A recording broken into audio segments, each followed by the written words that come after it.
మాటలు తూటాల్లా పేలుతున్నాయి. తెలంగాణ దంగల్లో మంటలు రాజేస్తున్నాయి. మాటా ముచ్చట మ్యాటర్ లీగల్ నోటీసుల దాకా వెళ్ళింది. ఫోన్ ట్యాపింగ్ వ్యవహారంలో తనపై నిరాధార ఆరోపణలు చేశారంటూ మంత్రి కొండా సురేఖ, కాంగ్రెస్ నేతలు ఎన్ఎం శ్రీనివాసరెడ్డి, కేకే మహేందర్కు నోటీసులు పంపారు కేటీఆర్. వారంలోపు క్షమాపణ చెప్పకపోతే పరువు నష్టం దావా వేస్తామన్నారు. ఫోన్ ట్యాపింగ్ కేంద్రంగా డైలాగ్ వార్ దద్దరిల్లుతోంది. నాకు ఎలాంటి ఇల్లీగల్ వ్యవహారాలతో నాకు సంబంధం లేదు. ఫోన్ ట్యాపింగ్ అని చెప్పి లీకు వీరుడు రేవంత్ రెడ్డి గారు పాపం డైరెక్ట్గా ప్రెస్ కాన్ఫరెన్స్ పెట్టే దమ్ము లేదు, డైరెక్ట్గా ఆధారాలు ప్రజల ముందు పెట్టే దమ్ము లేదు. ఏముందో విషయం ఎవరికి తెలియదు. పోలీస్ రిమాండ్లో ఉన్న వాళ్ళకి కూడా ఫోన్లకు వెళ్ళి మీకు లీకులు వస్తాయి. ఈయన లీకు వీరుడు. మరి ఈ లీకు వీరుడు ఏదో కష్టపడి నా క్యారెక్టర్ అసాసినేషన్ చేయాలనే ప్రయత్నంలో చాలా బలంగా ఉన్నాడు.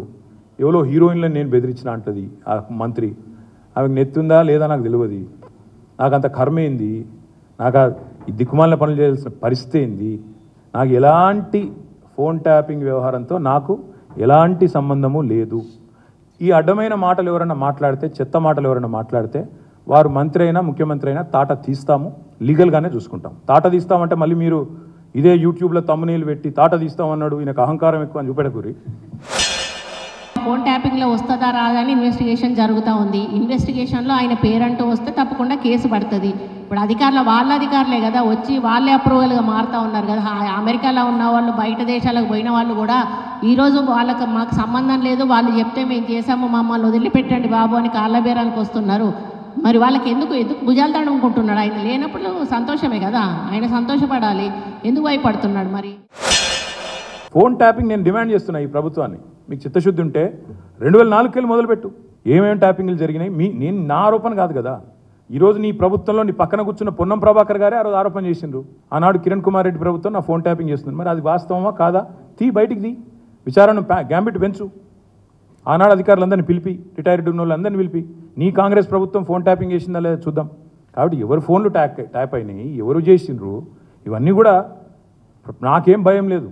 మేము చాలా స్పష్టంగా ఉన్నాం, చాలా క్లారిటీతో ఉన్నాం. పేద సిపాయి లెక్క మాట్లాడితే మొగోను అయితే అంటాడు కదా. నేను అంటున్నా రేవంత్ రెడ్డి మొగోను అయితే చెయ్యి రుణమాఫీ. ఎవడాపిండా నేను చెయ్యి రుణమాఫీ చెయ్యి, 2 లక్షలు రుణమాఫీ చెయ్యి.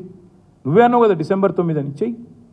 పాయింట్ ఏంటంటే ఈ చిల్లర మాటలు కాదు కదా ప్రజలు చూసేది. అల్టిమేట్గా 4 రోజులు నడిపిస్తారు బై టైంపాస్, అటెన్షన్ డైవర్షన్. ఓ రోజు గొర్రెల స్కామ్ అంటాడు, ఓ రోజు బర్రెల స్కామ్ అంటాడు, ఓ రోజు ఫోన్ ట్యాపింగ్ అంటాడు, ఓ రోజు కాళేశ్వరం స్కామ్ అంటాడు.